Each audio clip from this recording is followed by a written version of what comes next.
బంగారం స్వరూపంలో ఉండే మహాలక్ష్మి కటాక్షం అందరి ఇంట్లో నిండాలి. లలితా వారి లక్ష్మి కటాక్ష దీపావళి. బంగారు నగలు తరుగులో 1% తగ్గింపు. వజ్రాభరణాలు క్యారెట్కు 5,000 తగ్గింపు. అధిక బరువుతో బాధపడుతున్నారా? బీ బెటర్ వారి గ్యాసినియా కాంబోజియో వాడండి, బరువు తగ్గండి.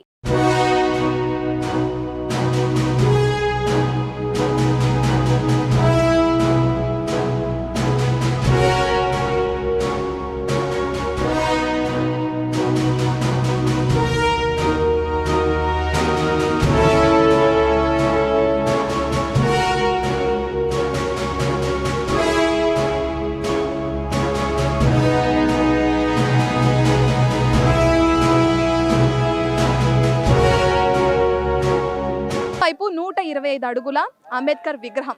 అసలు ఈ మూడు కూడా తెలంగాణకి ప్రత్యేక ఆకర్షణగా నిలవబోతున్నాయి. మనం చూసుకుంటే ఆకాశాన్ని అంటేలా ఉంది కదా అంబేద్కర్ విగ్రహం. దీన్ని చూడడానికి మనకి అసలు నాకైతే 2 కళ్ళు సరిపోవట్లేదు, అంత అందంగా ఉంది. ఇది రికార్డుని హైదరాబాద్ బ్రేక్ చేయబోతుందో అని కూడా చెప్పొచ్చు. అంబేద్కర్ విగ్రహాన్ని మనం చూస్తే ఒక వైపు ఎడం చేతిలో రాజ్యాంగాన్ని పట్టుకుని, కుడి చేతిలో ముందుకు చూపిస్తూ చూపుడు వేలుతో గొప్ప ఆత్మవిశ్వాసంతో కనిపిస్తున్నారు. బాబా సాహెబ్ విగ్రహం కూడా మనం చూస్తే చాలా అంటే చాలా చాలా చాలా బాగుంది నాకైతే. అలాగే అంబేద్కర్ 125వ జయంతి సందర్భంగా 125 అడుగుల ఎత్తైన విగ్రహాన్ని ఏర్పాటు చేయనున్నట్లు ముఖ్యమంత్రి కేసీఆర్ గారు 2016లోనే ప్రకటించారు దీన్ని ఇట్లా అని. అప్పుడే భూమి పూజ చేయడం కూడా జరిగింది. కాకపోతే దీన్ని ఇట్లా నిర్మించడం కోసం దాదాపు 6 years అంటే 6 ఏళ్ల సమయం పట్టింది. అలాగే దీనికోసం నెక్లెస్ రోడ్లోని ఎన్టీఆర్ పార్క్ పక్కన, మనకి ఇది ఎన్టీఆర్ పార్క్ పక్కన వస్తుంది, 11.4 ఎకరాల స్థలాన్ని కేటాయించారు. ఆ టైంలో భూమి పూజ కూడా చేశారు. అయితే ఇదైతే నాకు తెలిసి ఏడాది వ్యవధిలోనే నిర్మాణం పూర్తి చేస్తామని అప్పుడు కేసీఆర్ గారు లక్ష్యంగా పెట్టుకున్నారు. బట్ ఇది పూర్తవడానికి 6 years టైం అయితే పట్టింది. ఈ విగ్రహం 155 టన్నుల స్టీల్ అలాగే 111 టన్నుల కంచుతో రూపొందించారని అధికారులు అయితే తెలిపారు. సుమారు దీనికోసం 146 కోట్ల రూపాయల వ్యయం కూడా అయ్యింది అని తెలంగాణ ప్రభుత్వం అయితే తెలపడం జరిగింది. ఈ విగ్రహం వెడల్పు 45 అడుగులు ఉండగా కింద మనం చూసుకుంటే మనకు కనిపిస్తుంది కదా, కింద పార్లమెంట్ ఆకృతిలో ఏర్పాటు చేసిన పీఠం కూడా ఉంది. ఇది 50 అడుగుల ఎత్తు వరకు ఉంటుంది. మనకి చాలా హైట్ లో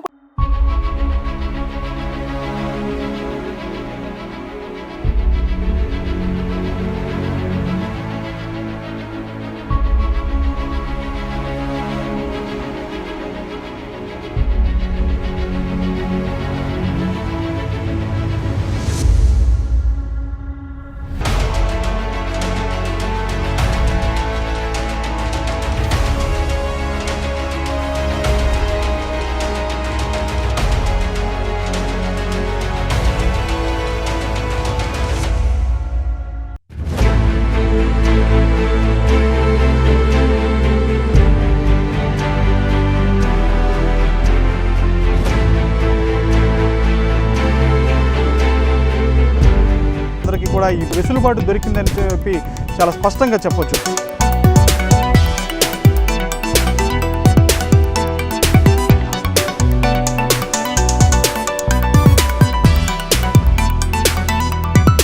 ప్రధానంగా చూసినట్లయితే ఈ యొక్క నిర్మాణం మొత్తానికి కూడా ఇప్పటికే తెలంగాణ రాష్ట్ర ప్రభుత్వం 184 కోట్ల రూపాయల వ్యయంతో ఈ యొక్క బ్రిడ్జ్ నిర్మాణాన్ని కూడా చేపట్టినటువంటి పరిస్థితి ఉంది. అయితే ఇప్పటికే మన భారతదేశం మొత్తం కూడా ఒకసారి చూసినట్లయితే భారతదేశం మొత్తంలో ఇప్పటికే ఇప్పటి వరకు 144 మీటర్ల పొడవు మేరకు మొత్తంగా గుజరాత్లో ఉన్నటువంటి భరూచి అనే జిల్లాలో కూడా ఈ యొక్క ఇలాంటి బ్రిడ్జ్ ఉన్నటువంటి పరిస్థితి ఉంది. కానీ గుజరాత్లో ఉన్న బ్రిడ్జ్ దానికంటే ఎక్కువగా అంటే దానికి 4 గింతలు ఎక్కువగా కూడా ఈ యొక్క బ్రిడ్జ్ నిర్మాణం జరిగిందనే చెప్పాలి. ఇక్కడ హైదరాబాద్లో ఈ దుర్గం చెరువు దగ్గర జరిగినటువంటి ఈ బ్రిడ్జ్ నిర్మాణం చూస్తే మాత్రం మొత్తంగా 184 కోట్లతో నిర్మించినటువంటి ఈ బ్రిడ్జ్ మొత్తంలో కూడా 764 మీటర్ల పొడవును కూడా ఈ యొక్క బ్రిడ్జ్ మొత్తాన్ని కూడా నిర్మాణం చేసినటువంటి పరిస్థితి. దీనివల్ల ఒక పక్కన చూసుకుంటే మాత్రం ఇటు రోడ్ నెంబర్ 45 నుంచి ఐటీసీ కాకతీయ వరకు కూడా ఇటు గచ్చిబౌలి ప్రాంతాలు, ఇటు పంజాగుట్ట నుంచి కానీ లేదా మొత్తంగా ఇటు జూబ్లీ చెక్ పోస్ట్ నుంచి వచ్చేటువంటి ప్రాంతాలు కానీ ఇవన్నీ కూడా పూర్తి స్థాయిలో చాలా వారందరూ కూడా ఇంటికి చేరుకోవాలంటే వారందరినీ వేధిస్తున్నటువంటి సమస్య ట్రాఫిక్ సమస్యగా చెప్పొచ్చు. ఇంత ట్రాఫిక్ అన్నింటినీ కూడా ఈ ట్రాఫిక్లోనే సగం జీవితం గడిచిపోతున్నటువంటి పరిస్థితి ఉన్నటువంటి నేపథ్యం ఉంది. అందుకని వీటన్నిటి ఈ యొక్క ట్రాఫిక్ కష్టాలన్నిటి కూడా తప్పించడానికి ఈరోజు తెలంగాణ ప్రభుత్వం ఈ యొక్క నిర్మాణాన్ని చేపట్టినటువంటి పరిస్థితిగా కూడా మనం చెప్పొచ్చు. మొత్తంగా చూసినట్లయితే మాత్రం దేశం మొత్తానికే అత్యంత ఈ యొక్క హ్యాంగింగ్ బ్రిడ్జ్గా కూడా హైదరాబాద్లో నిర్మితమవుతున్నటువంటి ఈ యొక్క దుర్గం చెరువు కేబుల్ బ్రిడ్జ్గా కూడా చెప్పబడేటువంటి ఈ బ్రిడ్జే ప్రధాన ఆకర్షణగా కూడా నిలుస్తుంది. అయితే దీన్ని ఇటు మున్సిపల్ శాఖ మంత్రి కేటీఆర్ కూడా దీన్ని ప్రతిష్టాత్మకంగా ఈ నిర్మాణాన్ని ప్రతిష్టాత్మకంగా తీసుకోవటమే కాకుండా పూర్తి స్థాయిలో దీన్ని ఒక పర్యాటక కేంద్రంగా కూడా దీనిని చేయాలని చెప్పి రాష్ట్ర ప్రభుత్వం భావిస్తున్నటువంటి పరిస్థితి ఉంది. ఎందుకంటే ఒక పక్కన చూస్తే ఇక్కడ చుట్టూ కూడా అన్ని ఐటీ కంపెనీలు ఉన్నటువంటి పరిస్థితి ఉంది.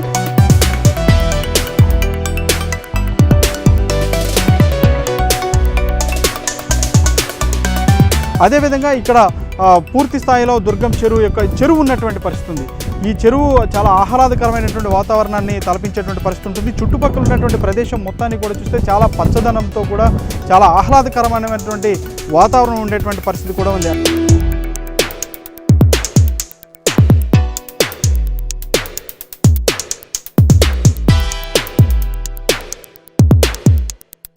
అయితే ఈ బ్రిడ్జ్ నిర్మాణంలో మాత్రం ఇటు రెండు వైపులా కూడా ఇటు కేవలం భారీ వాహనాలను అనుమతిస్తారా లేదా అనేటువంటి ఒక ఆలోచన అయితే అందరికీ సందిగ్ధం కానీ కొన్ని ప్రశ్నలు తలెత్తినటువంటి పరిస్థితి కూడా ఉంది. కానీ అలాంటి పరిస్థితి కూడా ఏమీ లేకుండా ఇక్కడ భారీ వాహనాలు అంటే కార్లతో పాటు పెద్ద పెద్ద వాహనాలు కూడా కార్లు బస్సులే కాకుండా భారీ వాహనాలు హెవీ లోడ్స్ వెహికల్స్ని కూడా ఇటువైపు నుంచి అనుమతించేటువంటి పరిస్థితి అయితే కనిపిస్తున్నట్టుగా కూడా మనం చెప్పొచ్చు. మొత్తంగా ఇటు వాకింగ్ చేసేవారికి కానీ వెసులుబాటుగా, అదేవిధంగా సైక్లింగ్ చేసేవారికి వెసులుబాటుగా కూడా పక్కన ఒక ట్రాక్ లాగా కూడా ఏర్పాటు చేస్తున్నటువంటి పరిస్థితి కూడా ఉంది. అయితే మొత్తంగా చూసినట్లయితే మాత్రం ఇక్కడ ఇటు ప్రయాణించేటువంటి ఎవరైనా కానీ ఇటు నుంచి ప్రయాణించేటువంటి ఎవరికైనా కానీ ఒక ప్రత్యేకమైనటువంటి ఒక అనుభూతి కలగడంతో పాటు మనం స్వదేశంలో ఉన్నామా లేకపోతే విదేశాలకు కట్టడాలకు కూడా ఎలాంటి తీసిపోకుండా ఒక ధీటైనటువంటి కట్టడం మనకు కూడా ఉంది అనేటువంటి విధంగా కూడా ఈ యొక్క నిర్మాణం జరిగినటువంటి పరిస్థితి. మనం ఇక్కడ స్వదేశంలో ఉన్నామా విదేశంలో ఉన్నామా అనేటువంటి తరహాలో కూడా ఈ యొక్క బ్రిడ్జ్ నిర్మాణం జరుగుతున్నట్లుగా కూడా చెప్పొచ్చు. మరిన్ని వివరాలు మనం లోపలికి వెళ్ళి మీకు చూపించేటువంటి ప్రయత్నం చేస్తాం.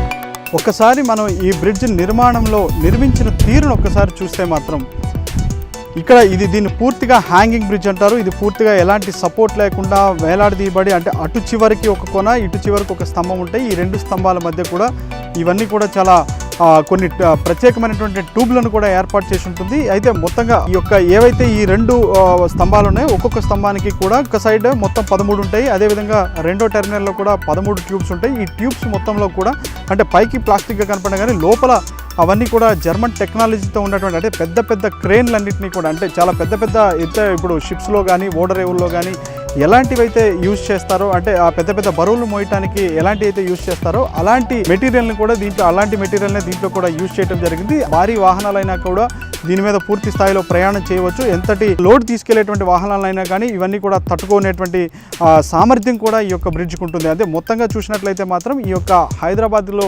దుర్గం చెరువు ప్రాంతంలో నిర్మించబడేటువంటి ఈ కేబుల్ బ్రిడ్జ్ మొత్తం కూడా చాలా హాట్ టాపిక్గా కూడా మారబోతుంది. అదేవిధంగా కేవలం హాట్ టాపిక్గానే కాదు పూర్తి స్థాయిలో ఇటు మొత్తంగా కూడా ఒక పక్కన మొత్తంగా కూడా పైన ఫ్లైట్స్ వెళ్తూ ఉన్నటువంటి పరిస్థితి ఉంటుంది. మరో పక్కన ఇక్కడ ఈ యొక్క ఏవైతే ఈ దారిలో ఉంటుందో మొత్తంగా ఈ బ్రిడ్జ్ మీద చాలామంది ప్రయాణం చేసుకుంటూ వాహనాలన్నీ కూడా కార్లలో కానీ బైక్స్లలో కానీ వాకింగ్ చేసేవాళ్ళు సైక్లింగ్ చేసేవాళ్ళు కూడా వెళ్తూ ఉంటారు. అదేవిధంగా ఇక కింద ఉన్నటువంటి ఈ బ్రిడ్జ్ కిందే ఉన్నటువంటి దుర్గం చెరువు ఏదైతే ఉందో ఈ చెరువు మొత్తంలో కూడా ఒక బోటింగ్ స్పాట్ను కూడా ఏర్పాటు చేసేటువంటి ఆలోచనలో కూడా రాష్ట్ర ప్రభుత్వం ఇప్పటికే నిర్మాణాలు చేపట్టే దిశగా కూడా అడుగులు వేస్తున్నటువంటి పరిస్థితి ఉంది. చూశారుగా ఫ్రెండ్స్, మన దేశంలోనే అత్యంత పొడవైనటువంటి దాదాపు 2.5 కిలోమీటర్ల వరకు ట్రాఫిక్ సమస్య తగ్గించే విధంగా కూడా ఎన్సిపిఎల్ దగ్గర నుంచి ఖాజాగూడ వరకు కూడా దుర్గం చెరువు మీదుగా కూడా ఈ యొక్క కేబుల్ బ్రిడ్జ్ని నిర్మించడం జరిగింది. ఈ కేబుల్ బ్రిడ్జ్ నిర్మాణం ద్వారా పూర్తి స్థాయిలో ట్రాఫిక్ సమస్యలు తీరిపోవటమే కాకుండా ఇది ఒక టూరిస్ట్ స్పాట్గా కూడా చాలా ఆహ్లాదకరమైనటువంటి వాతావరణంలో మనం ఇక్కడ స్వదేశంలో ఉన్నామా లేదా విదేశంలో ఉన్నామా అనేటువంటి ఒక అనుభూతిని కలిగించే విధంగా కూడా ఈ యొక్క బ్రిడ్జ్ నిర్మాణం జరిగింది. మొత్తంగా బ్రిడ్జ్ నిర్మాణం మొత్తం కూడా 184 కోట్ల రూపాయల వ్యయంతో కూడా చేయడం జరిగింది. సుమారు 764 మీటర్ల మేరకు ఈ బ్రిడ్జ్ కూడా నిర్మించడం జరిగింది. మొత్తంగా చూసినట్లయితే మాత్రం ఖచ్చితంగా హైదరాబాద్కి ఒక గోల్కొండ, చార్మినార్ ఏ విధంగా అయితే ఉన్నాయో అదేవిధంగా హైటెక్ సిటీ ఏ విధంగా అయితే ఉందో ఇదొక ప్రతిష్టాత్మకమైనటువంటి కట్టడంగా కూడా నిలవబోతుందని చెప్పడంలో కూడా ఏమాత్రం సందేహం లేదు. మరికొన్ని రోజుల్లోనే ఈ బ్రిడ్జ్ పూర్తి స్థాయిలో అందుబాటులో కూడా ఇటు వాహన చోదకులందరికీ కూడా అందుబాటులోకి రానుంది. మొత్తంగా ఈ బ్రిడ్జ్ మొత్తం కూడా చాలా ప్రతిష్టాత్మకమైనటువంటి కట్టడాల్లో ఈ బ్రిడ్జ్ నిర్మాణం కూడా చరిత్రలో నిలిచిపోబోతుందని కూడా చెప్పొచ్చు. ఇది దుర్గం చెరువు దగ్గర నిర్మించబడుతున్నటువంటి కేబుల్ బ్రిడ్జ్ పైన ప్రత్యేకమైనటువంటి స్టోరీ.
వాణిజ్య కేంద్రంగానే కాకుండా ఆధ్యాత్మిక, కళ, చారిత్రక, వారసత్వ ప్రదేశాలతో తనదైన ప్రత్యేకతను చాటుకుంటోంది ఆంధ్రప్రదేశ్లోని విజయవాడ నగరం.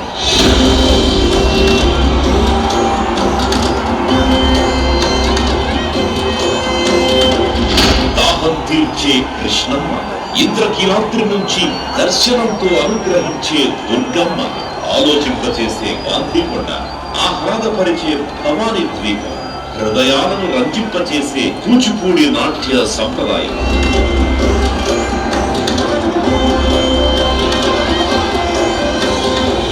ఇలా ఎన్నెన్నో ఆకర్షణలు విజయవాడకు గొప్ప పర్యాటక కేంద్రంగా పేరు తెచ్చిపెట్టాయి.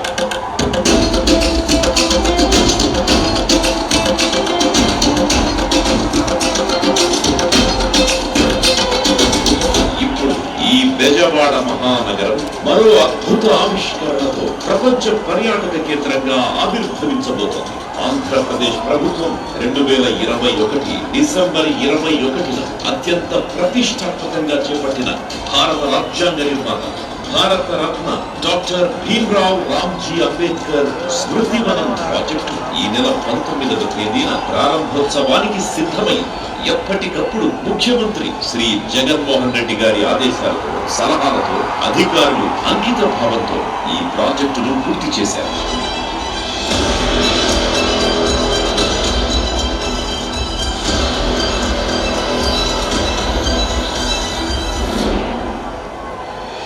స్టాచ్యూ ఆఫ్ సోషల్ జస్టిస్, ఇది సామాజిక న్యాయ మహాశిల్పం. దేశంలోనే కాదు, ప్రపంచంలోనే అతిపెద్ద అంబేద్కర్ గారి విగ్రహం.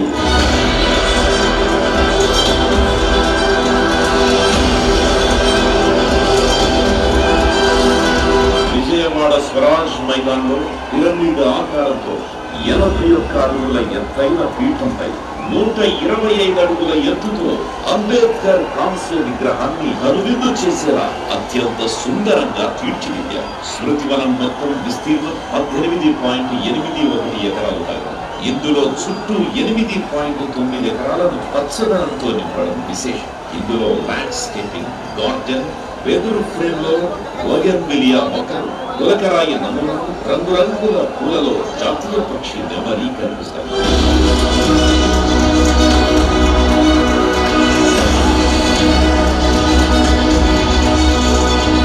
ఇక్కడ ప్రపంచంలోనే ఎత్తైన అంబేద్కర్ విగ్రహం మాత్రమే కాకుండా ఆయన జీవిత విశేషాలు, వారి జీవితంలో జరిగిన సంఘటనలు ప్రదర్శించేందుకు యాంఫీ థియేటర్, మ్యూజియం, గ్రంథాలయం, ఎక్స్పీరియన్స్ సెంటర్, 1600 నుంచి 2000 మంది వరకు కూర్చునే కన్వెన్షన్ సెంటర్ ఉన్నాయి.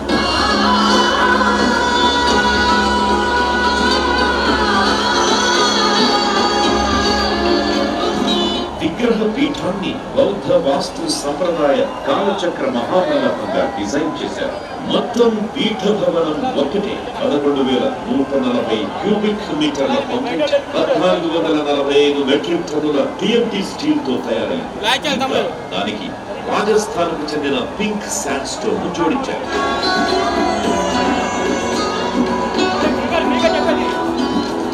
విగ్రహం కింద నిర్మించిన కాలచక్ర మహామండపం భవనంలో ఎక్స్పీరియన్స్ సెంటర్ ని అభివృద్ధి చేశారు.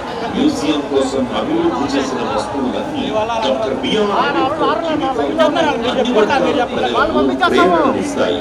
రాజ్యాంగం ద్వారా, రాజ్యాంగ హక్కుల ద్వారా నిరంతరం మనల్ని కాపాడే ఓ మహాశక్తి. దళితులతో పాటు కులాలు, మతాలకు అతీతంగా పేదలందరి జీవితాల్లో ఈ 77 సంవత్సరాల్లో వచ్చిన అనేక మార్పులకు మూలం డాక్టర్ బాబాసాహెబ్ అంబేద్కర్ గారి అలవాటు. విగ్రహం చుట్టూ అందులో కళ్ళు నిర్మిట్లు కలిపే లైటింగ్, అక్కడక్కడ నీటి ప్రలభలతో పిల్లలు ఆడుకునేందుకు సౌకర్యం, మ్యూజికల్ ఫౌంటైన్, ఆహారం అందించే ఫుడ్ కోర్ట్ ఇక్కడి మరిన్ని ప్రత్యేక ఆకర్షణ. మొత్తం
Gracias.